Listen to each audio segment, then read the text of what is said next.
Bien, mis queridos hermanos, damos gracias al Señor. Queremos saludar al Centro Cristiano Renuevo en Venezuela, la iglesia en Puerto Ordaz, El Tigre, Valencia, Maracay, Maturín, Puerto La Cruz, Barcelona, en cada uno de los lugares donde tenemos en Venezuela el ministerio, la iglesia que está ahorita en Argentina, en Perú, en Chile y Colombia.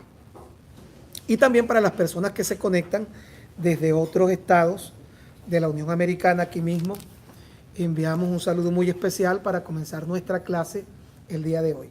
Esta semana fue bastante movida.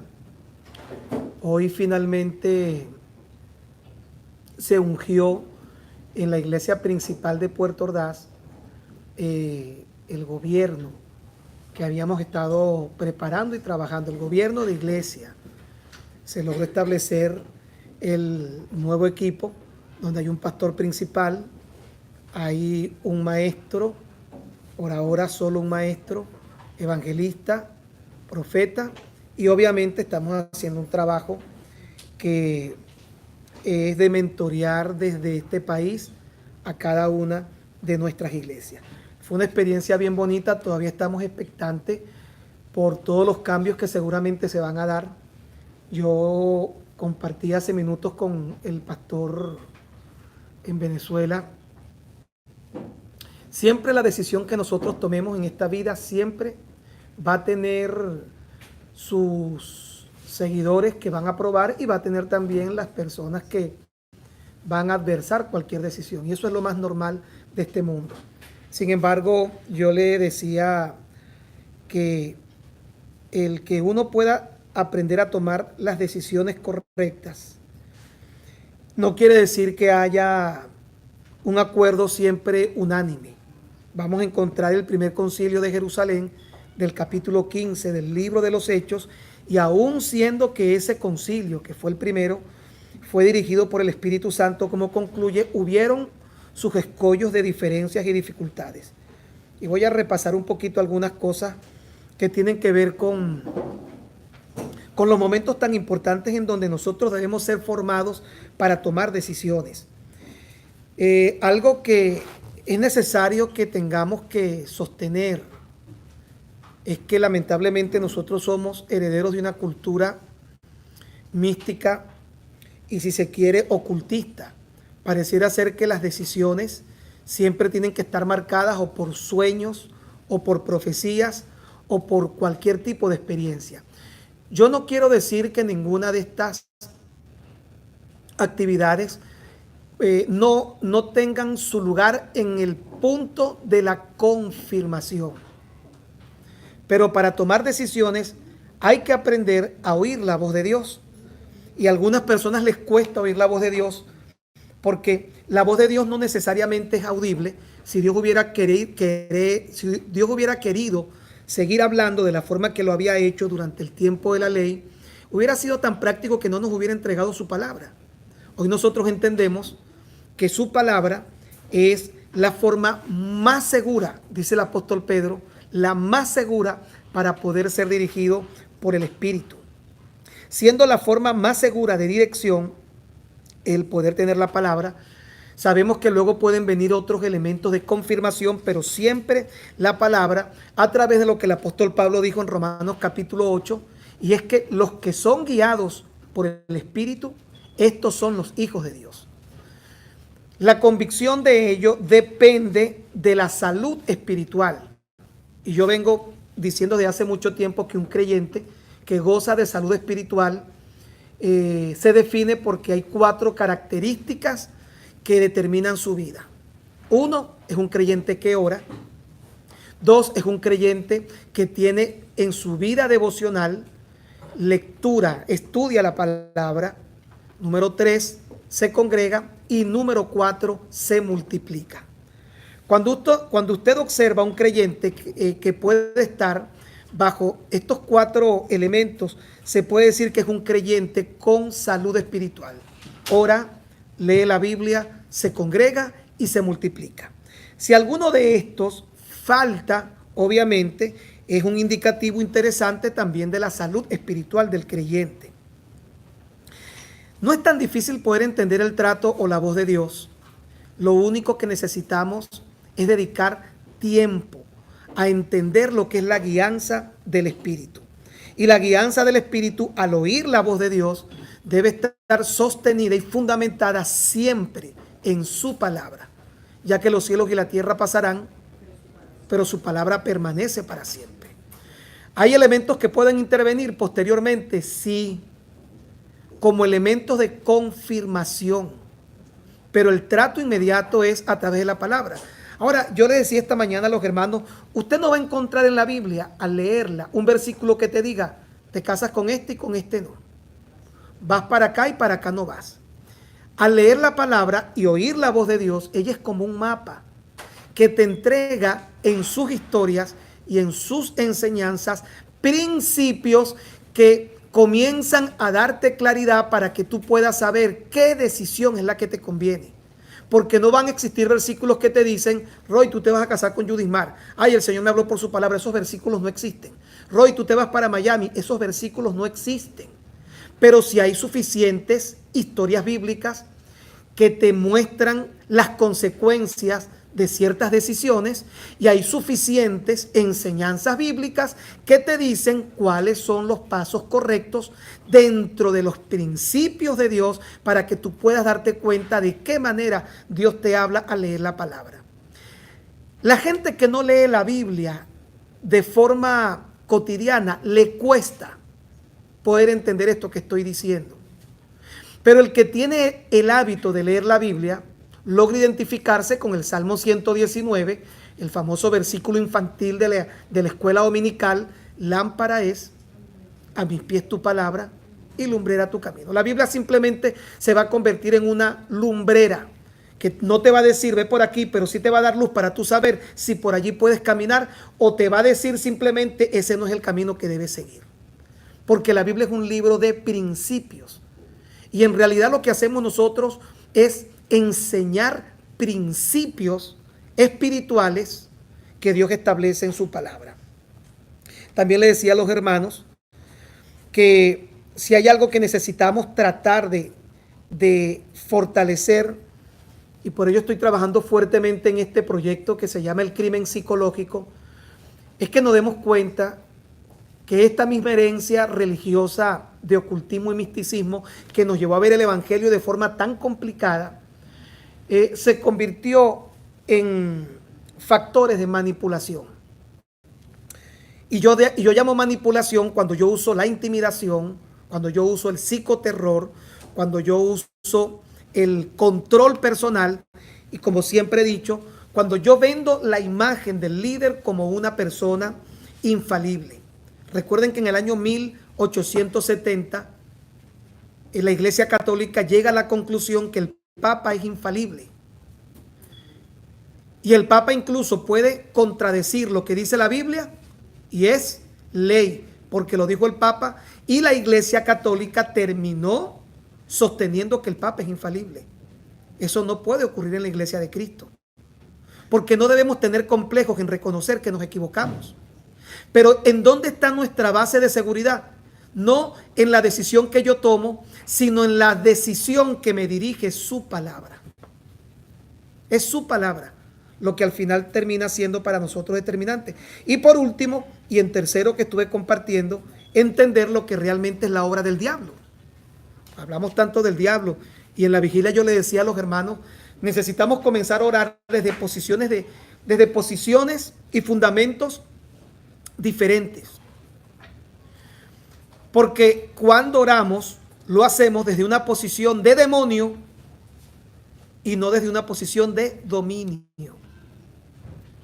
Cuando leemos el libro de Efesios, capítulo 1, entendemos que Dios nos dio una posición de dominio al bendecirnos con toda bendición espiritual y sentarnos con Cristo en los lugares celestiales. Yo incluso decía en la vigilia, si usted le quita a nuestra oración el exceso de peticiones de dame, dame, dame, y el exceso de reprendedera de demonio, se da cuenta que una oración de 2 horas se le va a reducir en 15 minutos y no va a saber qué decir. Porque oramos desde una mentalidad de demonio y no desde una mentalidad de dominio. La posición que tenemos en Cristo Jesús sustentada por la palabra. Porque entendemos que Jesucristo en la cruz del Calvario triunfó. La palabra griega que se usa allí es tetelestai, que significa consumado es. ¿Y qué significa consumado es? Finish. Terminó. Gané. Hay personas que creen que Jesús ganó un 50% y nos dejó un 50% a nosotros. No. El versículo que más me ha bendecido a lo largo de toda mi vida es Primera de Juan 5:18. El día que yo descubrí ese versículo como una verdad revelada, mi visión del cristianismo cambió desde la posición de demonio a una posición de dominio. Y me gusta cómo concluye la frase de Primera de Juan 5:18. El maligno no les toca. El maligno no les toca. Los que han nacido de Dios. Ahora, ¿hay una actividad demoníaca? Por supuesto que la hay. Solamente que recordemos que el trabajo del diablo en este tiempo está dirigido al engaño, a la mentira y a la confusión. Por lo que Pablo en su carta a los Corintios, su primera carta, capítulo 14, verso 33, él estableció como punto principal las características de la manifestación donde Dios está operando, y obviamente se genera una línea de separación para entender dónde está operando Satanás. ¿Qué dice Pablo en 1 Corintios 14:33? Pues Dios no es Dios de confusión, sino de paz. Entonces, en cualquier momento donde usted ve que una expresión, que una situación genera y produce confusión, esa es la obra del diablo. Ahora, todo esto por un propósito importante, porque estamos introduciéndonos ya en el tema de lo que es la formación de la vida cristiana. Y les voy a compartir en los próximos minutos, con el favor de Dios, la importancia de lo que representa en la vida cristiana y en dónde interviene todo lo necesario para que una persona sea transformada. Esta semana que di clase a los pastores del concilio, compartía con uno de ellos que él decía: ¿cuántos pastores no nos hemos sentido frustrados al tratar de ayudar a alguien y por alguna razón esa persona se quedó en la droga, se quedó en un problema familiar, y todo el esfuerzo que hicimos muchas veces no termina dando fruto? Y yo creo que todos los pastores lo hemos vivido. Hemos tenido el trabajar con personas que son restauradas, que son parte de esa transferencia del príncipe de la potestad de las tinieblas, y somos transferidos al reino de la luz de su amado Hijo. Pero hay personas que no. Y usted ora por ellos, usted los visita, usted los busca, y no hay forma de que esa persona pueda cambiar. No porque la palabra falle. Es lo que quiero compartirle hoy en cuanto a la participación integral que debe existir para que nuestro trabajo pueda tener efectividad con las personas que el Señor trae a ser restauradas. Para ello yo le voy a pedir que busque en el libro de Juan, capítulo 11, verso 44, verso 38 al 44. Nuevamente, muy conmovido, Jesús se fue al sepulcro. Era una cueva cerrada con una piedra. Y él dijo: quiten la piedra. Marta, la hermana del muerto, dijo: Señor, ya huele mal, porque murió hace 4 días. Jesús dijo: ¿no te dije que si crees ibas a ver la grandeza de Dios?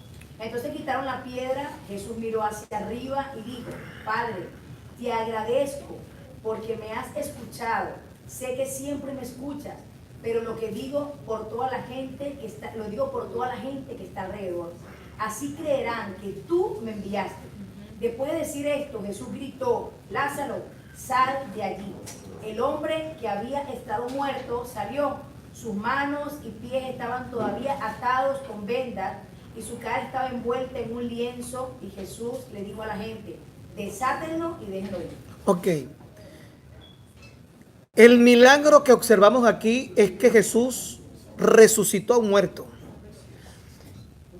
La analogía bíblica tiene que ver con que cuando nosotros creemos en Jesucristo, dice que estábamos muertos en nuestros delitos y pecados.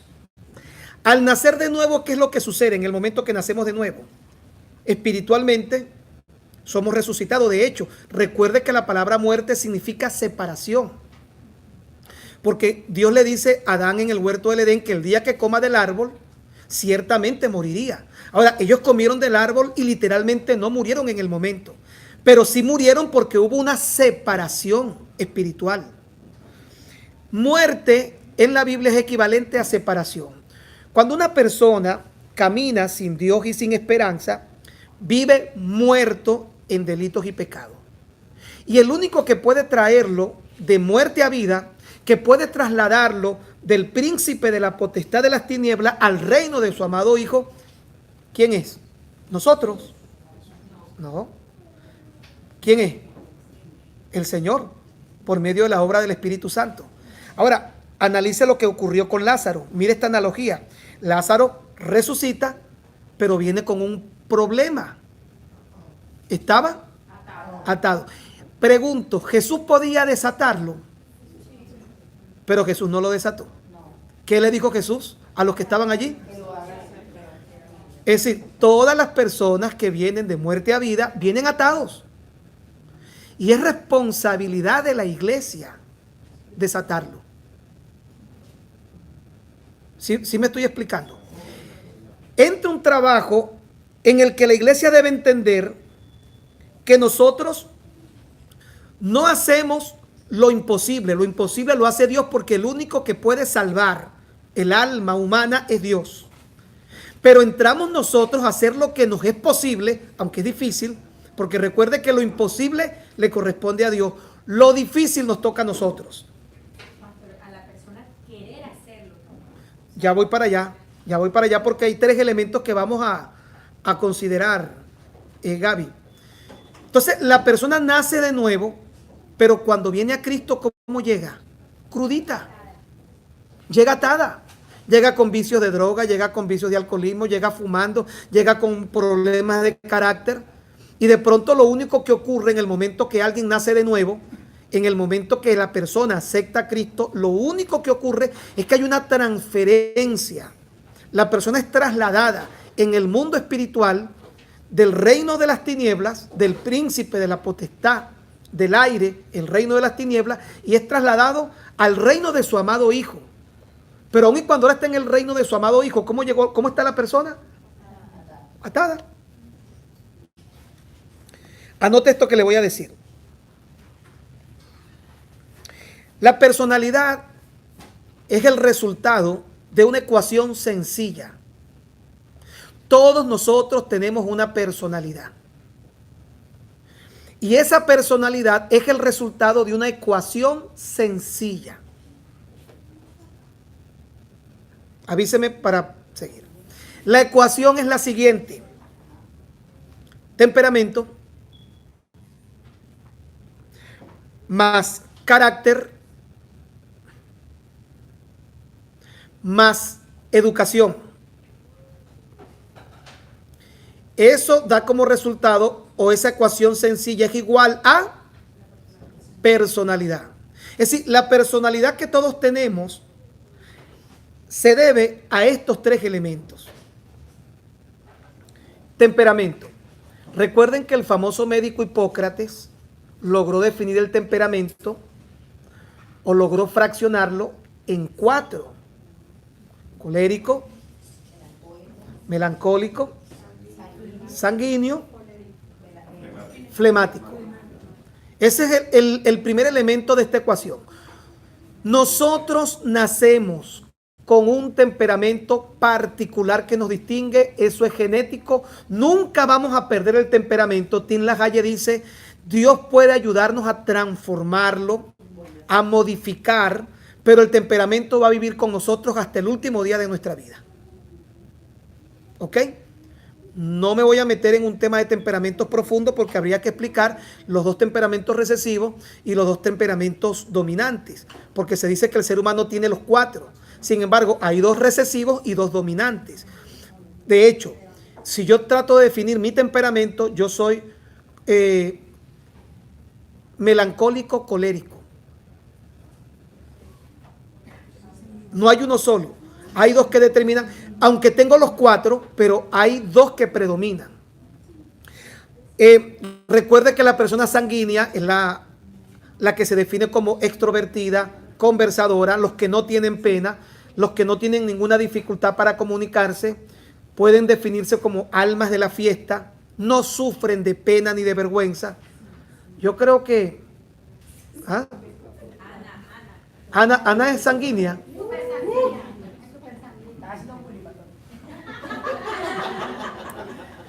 Colérico. El colérico es la persona que le gusta tener el control, irritable, ese tipo de personas que tienen siempre esas características de parecer que son muy bravos. Tenemos un error al creer que creemos que carácter es temperamento. Cuando alguien está bravo o es ese tipo de persona, decimos qué mal carácter tiene. El carácter no tiene nada que ver con el temperamento.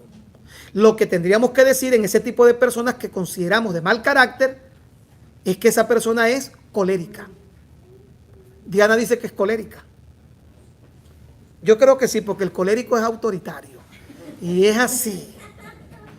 El flemático es el tipo de persona que no expresa emociones.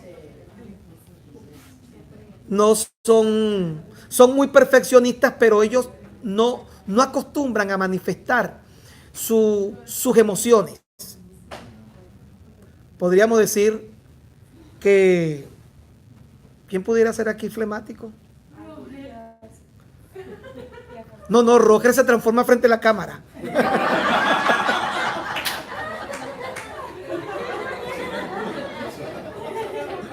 Andy pudiera ser.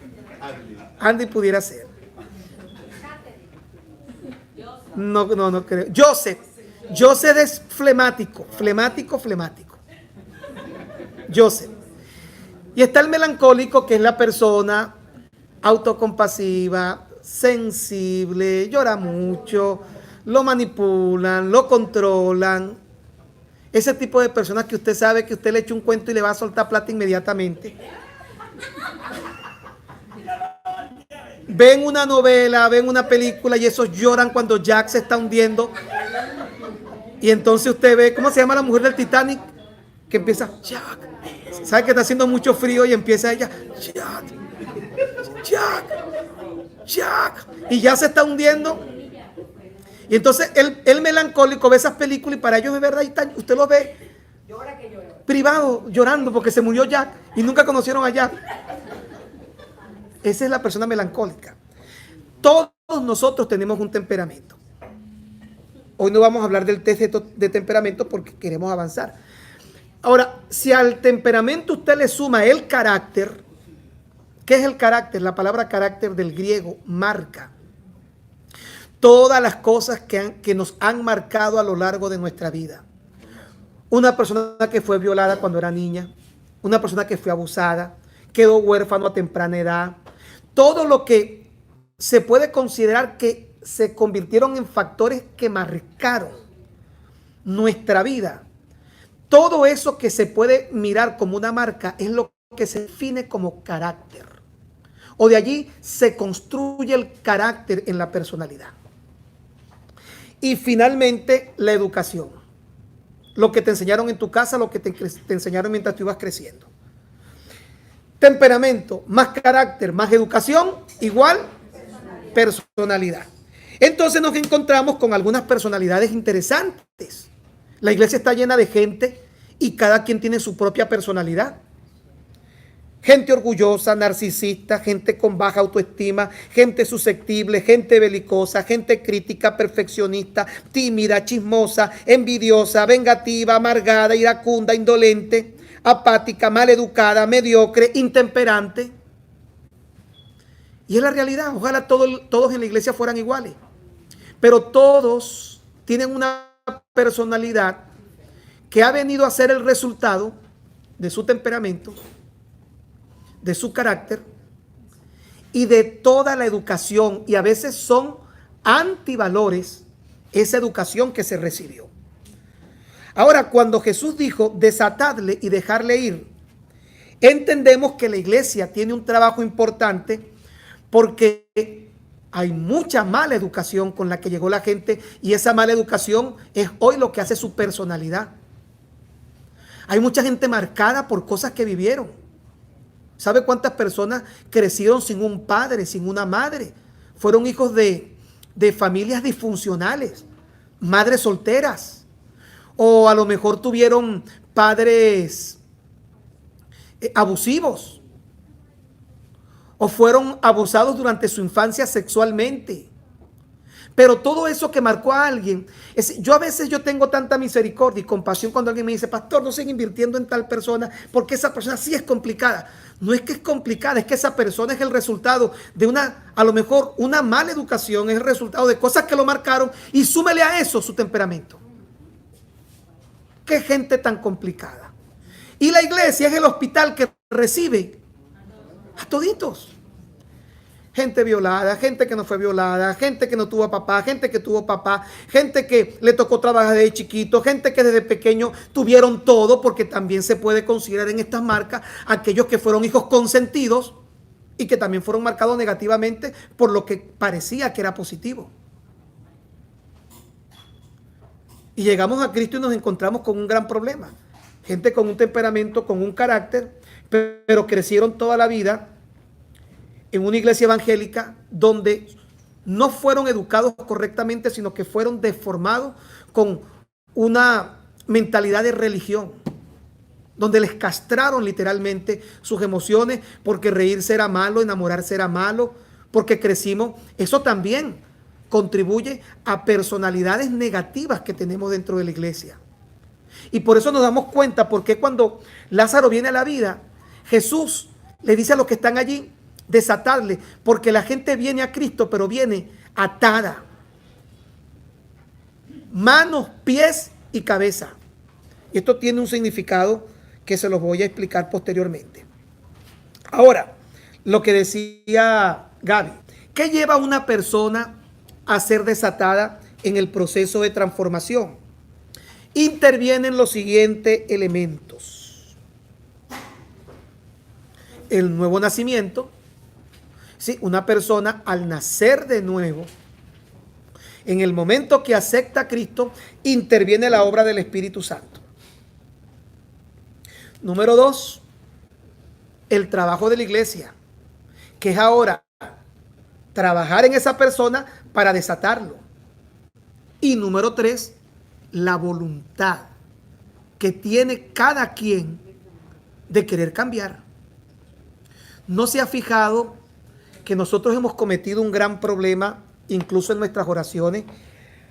Cuando analizamos el libro de Efesios capítulo 4, sus últimos versículos, cuando analizamos Colosenses y cuando analizamos Romanos capítulo 12. Los últimos versículos del capítulo 4 de Efesios, mire lo que dice. Quítese pues de vosotros toda maledicencia, gritería, y enumera una serie de cosas. Dígame sí o no, se nos enseñó a pedirle a Dios que nos quite cosas. Pero se está dando cuenta que Efesios no te dice que se lo pidas a Dios, ni que esperes que sea Dios el que te lo quite, sino que Efesios te está diciendo, quítese, quítese, imperativo. Tú fuiste trasladado del reino de las tinieblas, del príncipe de la potestad del aire, al reino de su amado Hijo, pero ahora tú tienes que tomar decisiones que determinan tu voluntad, que es cuando Pablo dice en Efesios 4, al final, quítese de vosotros. No te lo va a quitar el Señor. El Señor ya empezó a trabajar, pero tú tienes que tomar la decisión de dejar los gritos, las maledicencias. Y hay gente que no ha cambiado porque está esperando y cree que el Señor lo trajo de muerte a vida y el Señor también le va a quitar. Papá, pero simplemente dicen, yo nací así ya. No sé si he escuchado, pero yo Entonces, cuando vemos ese tipo de cosas, vemos que la gente no cambia, no porque Dios no pueda hacerlo, sino que el cambio y la transformación es el resultado de lo que hizo Dios, lo que hacemos nosotros o la voluntad que tenemos nosotros de cambiar y el trabajo de la iglesia de desatar a la gente. Si uno de estos tres elementos falla, una persona no puede ser transformada. Así de sencillo. Romanos capítulo 12. Si uno de estos tres elementos falla, la persona no puede ser cambiada. El primero, la obra del Espíritu Santo. El segundo, el trabajo de la iglesia. La iglesia debe proveer recursos, la iglesia debe proveer espacio, la iglesia debe ayudar a la gente. Pero el tercero, la voluntad que tengo yo de querer cambiar. ¿Qué dice Colosenses? Haced pues morir lo terrenal en vosotros. No se da cuenta que no dice, esperen que el Señor haga morir lo terrenal en ustedes. Pídanle a Dios que haga morir lo terrenal en ustedes. ¿Verdad que no lo dice? ¿Qué significa haced pues morir lo terrenal en vosotros? ¿Qué significa eso? Es tu decisión. Es tu decisión. Ahora, en todo esto, ¿dónde interviene el Señor? Recuerde que cuando se habla del Espíritu Santo, la traducción para referirse al Espíritu Santo del original es la palabra paracletos. Uno que está a tu lado y te ayuda. En pocas palabras, yo nazco de nuevo.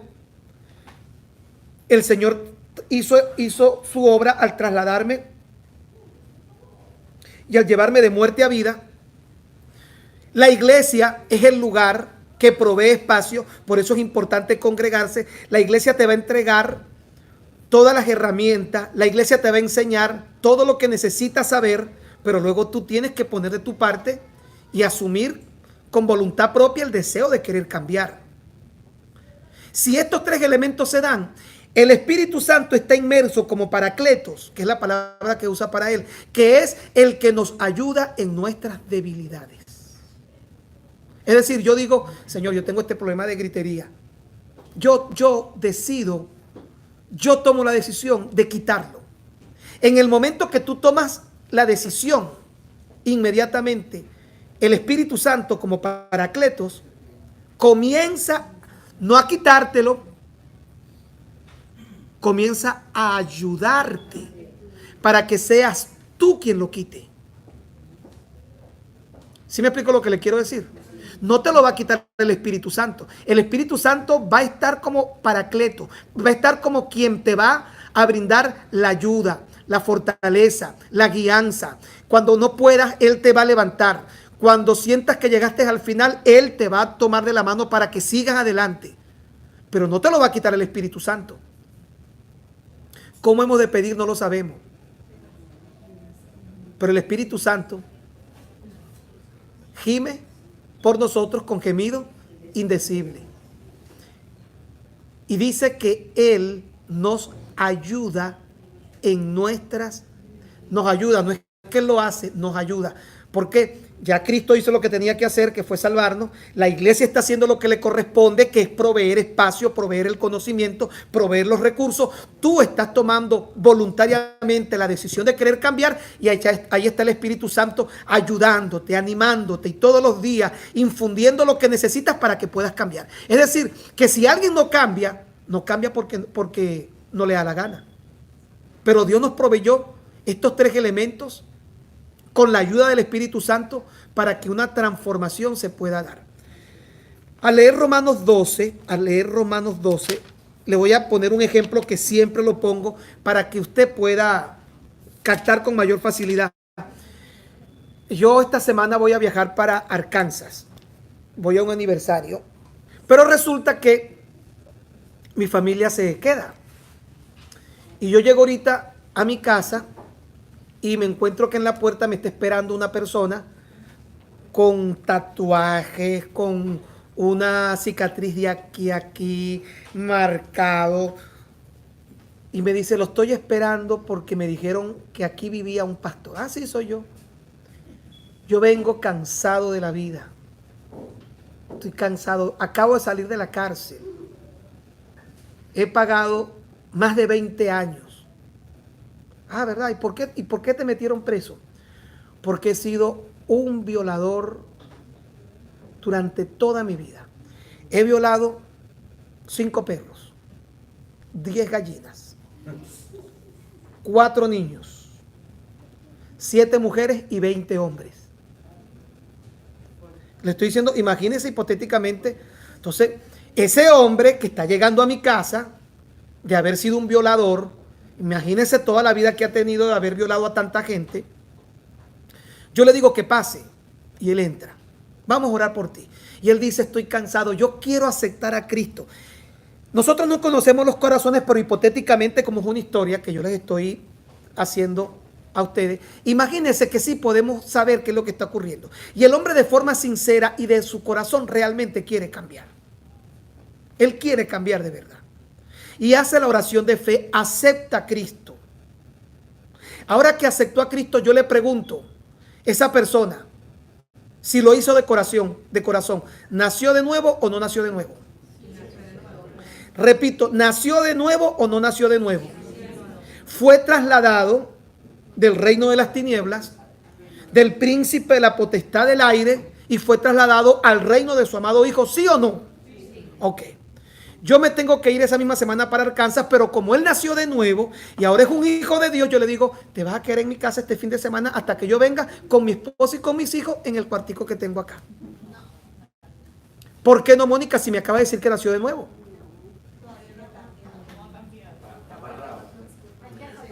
Vino de muerte a vida, pero está todavía atado. ¿Sí me explico lo que le quiero decir? Nadie cuestiona la salvación de ese violador, nadie la cuestiona. Lo que sí sabemos es que esa persona todavía tiene hábitos, todavía tiene costumbres y todavía está atado.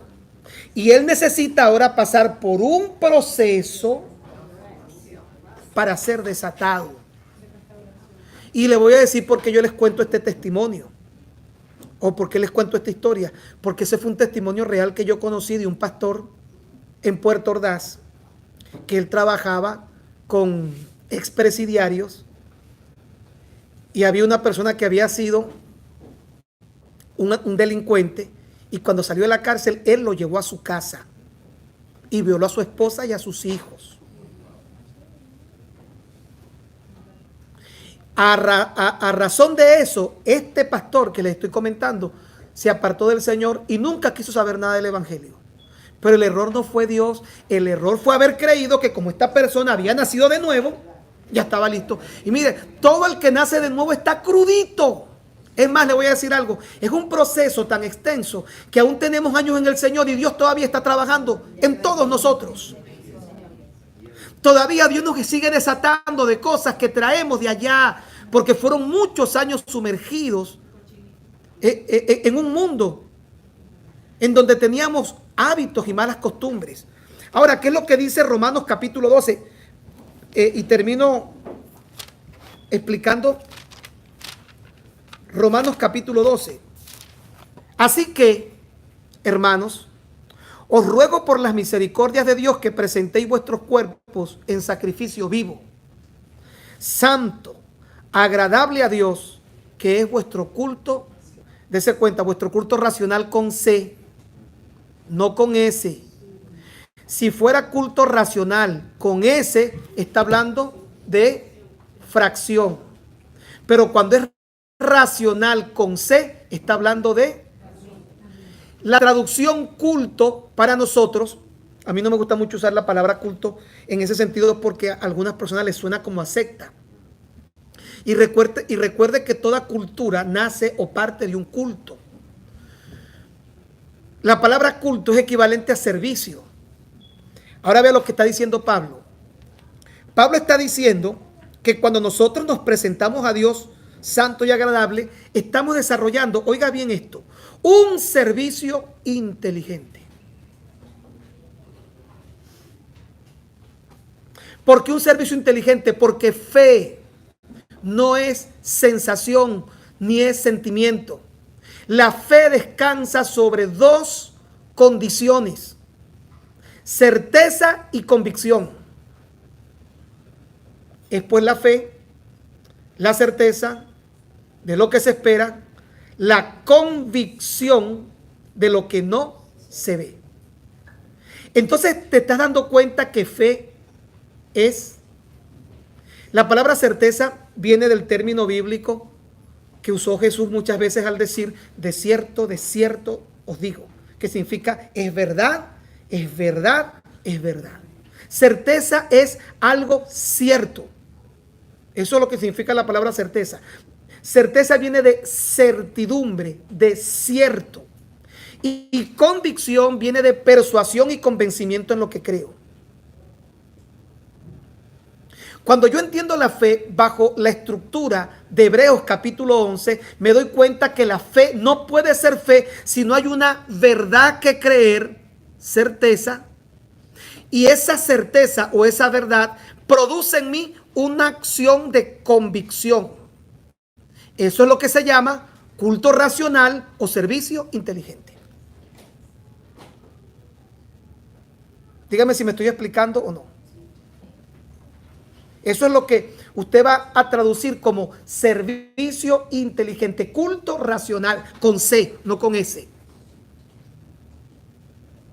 ¿Por qué? Porque yo no puedo avanzar en el evangelio para ser desatado. Usted no puede ayudar a alguien si esa persona no tiene una revelación de certeza y convicción.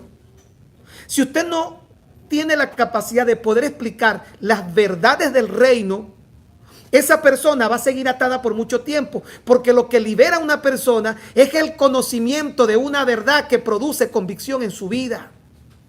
¿Por qué? Porque venimos de un mundo con un temperamento que nos fregó toda la vida, con un carácter de cosas que nos marcaron, que nosotros no decidimos que nos fueran a pasar, pero nos pasaron, y con una educación que aprendimos en la escuela, aprendimos en la casa y hasta incluso en la misma iglesia, que terminó deformándonos por completo. Entonces encontramos lo siguiente. ¿Qué es vuestro culto racional? Diga, culto racional es igual a servicio inteligente. Culto inteligente. No os conforméis a este siglo.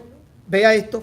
Otra vez vuelvo a usar la expresión imperativa de Efesios 4 en sus versículos finales y de Colosenses. Efesios 4 al final dice... quítese de vosotros. Colosenses dice, haced pues morir lo terrenal en vosotros. Y Romanos 12, 2 dice, transformaos. ¿Se está dando cuenta que no dice, yo los voy a transformar?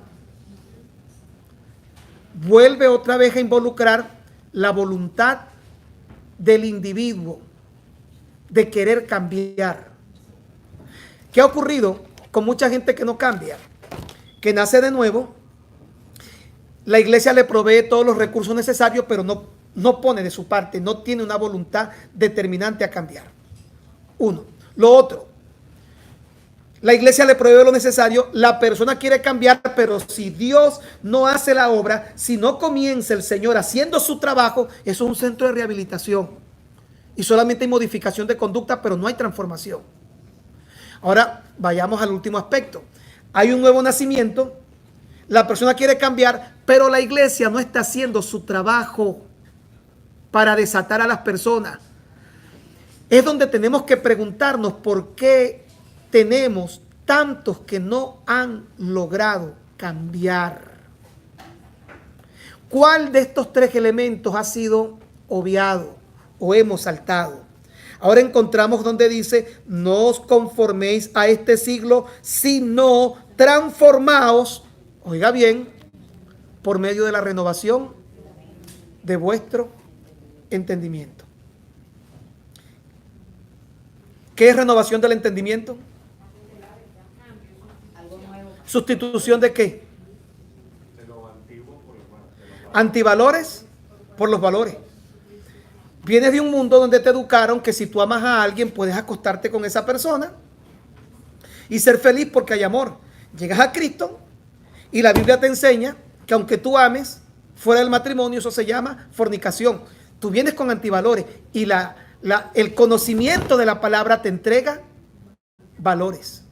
Venimos con hábitos, con mala educación que nos enseñaron nuestros padres incluso.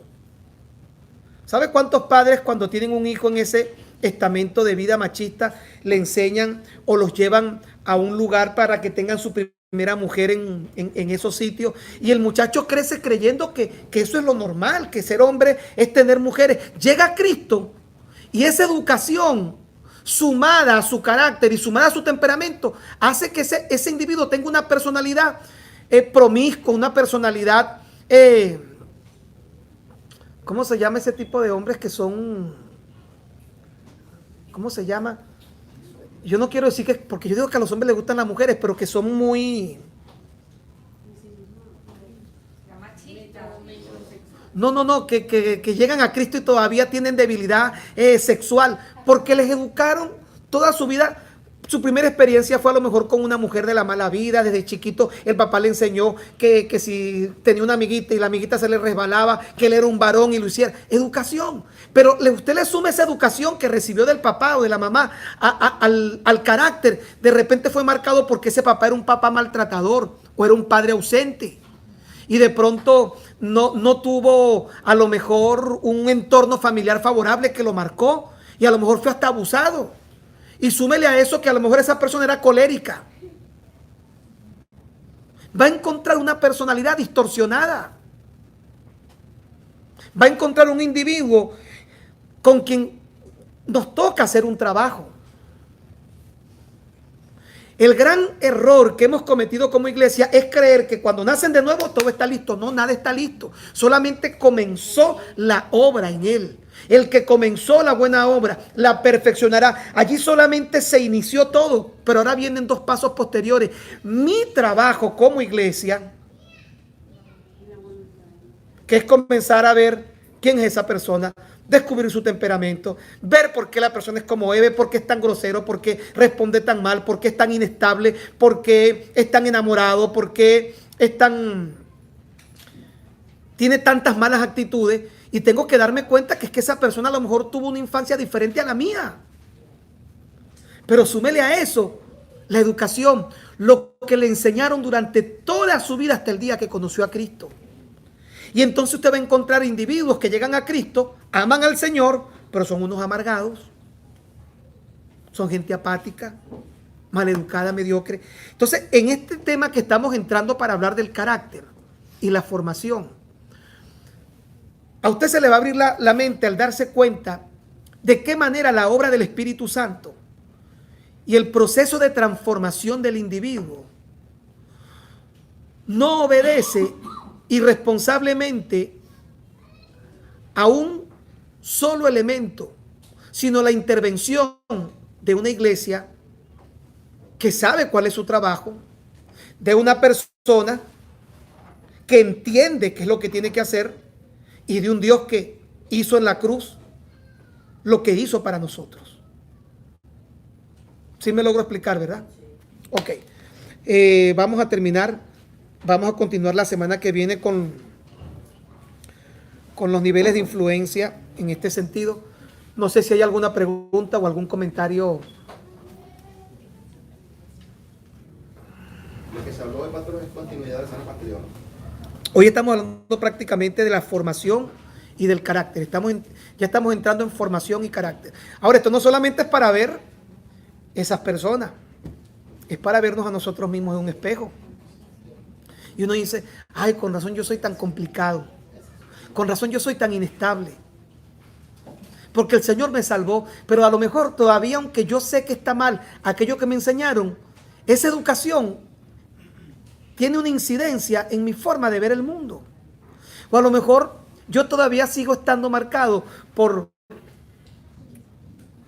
esos padres ausentes que no tuve. O por haber visto violencia. Mire, es algo que marca carácter a mucha gente. Cuando son víctimas y nacen y crecen en hogares donde existió violencia doméstica. Niños que vieron al papá pegarle a la mamá. Ah, no, ya el Señor lo cambió, nueva criatura. No, recuerde que el hecho de que es nueva criatura, lo único que está diciendo es que fue trasladado de muerte a vida, más nada. Pero la persona tiene todavía crudito. Tiene crudita las frustraciones de no haber tenido a lo mejor, mira, aunque no lo crea, niños que no tuvieron una infancia feliz. Niños que fueron abusados. O niños que simplemente, o adolescentes que en la etapa más importante de su vida se le murió el papá, se le murió la mamá. Ahora encontramos algo que es un fenómeno interesante. Gente que llega a Cristo, sus hijos nacen en el Señor, crecen en el Señor, pero tienen un temperamento que indudablemente siempre va a ser un atenuante a favor o en contra. A lo mejor no fue violado, a lo mejor no tuvo una mala experiencia familiar que determine su carácter, pero a lo mejor tuvo una educación en una iglesia en donde lo castraron como individuo, porque usted sabe que venimos siendo víctimas también de una generación en donde el 90% de las cosas que hoy nosotros vemos como normales nos dijeron que eran pecados. Los que hemos crecido toda la vida en el Evangelio y hemos visto las cosas que son y que no son.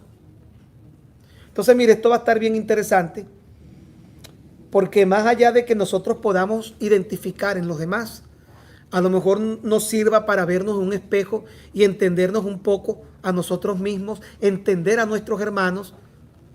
Y cuando yo veo que en la iglesia hay problemas, mire, hoy me pasó algo interesante, porque estoy viendo todo este cambio que estamos haciendo en Puerto Ordaz.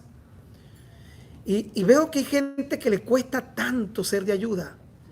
Y yo le decía a alguien, yo no lo juzgo, porque es que yo conozco a esa persona y sé lo duro que ha sido para él la vida. Y todos estamos en un proceso. Porque el que comenzó la buena obra en nosotros, ¿sabe cuándo la va a terminar? Todavía Dios está trabajando, Tamara, ¿qué te parece? Con todos los años que tenemos en el Señor, y aún Dios sigue trabajando en nuestro carácter. Dios sigue buscando la forma de sanar. Hay personas que aún tenemos, sin darnos cuenta, resentimientos en el corazón. Todavía tenemos en el corazón aprensiones, temores. Temores porque cuando vemos algo que nos recuerda aquello, nos ponemos como a la defensiva. Y esa personalidad introvertida, extrovertida, esa personalidad complicada, esa personalidad descomplicada, apática, es el resultado de todo esto. Entonces, al terminar, no sé si tengan alguna pregunta o algún comentario, es bueno que aproveche y lo haga para cerrar y seguimos la próxima semana. ¿Alguna pregunta? ¿O algún comentario? Pichó sorpresa. ¿Ah? Pichó sorpresa que estaba al lado de Cristo. Sí, porque ese se murió y ya resolvió. Pero los que nos quedamos vivos nos toca bregar con todo eso. Entonces, bueno, vamos a orar para despedir. Hermanos, despídanse allí ponlo para que los hermanos le den un saludo final, ¿les gusta?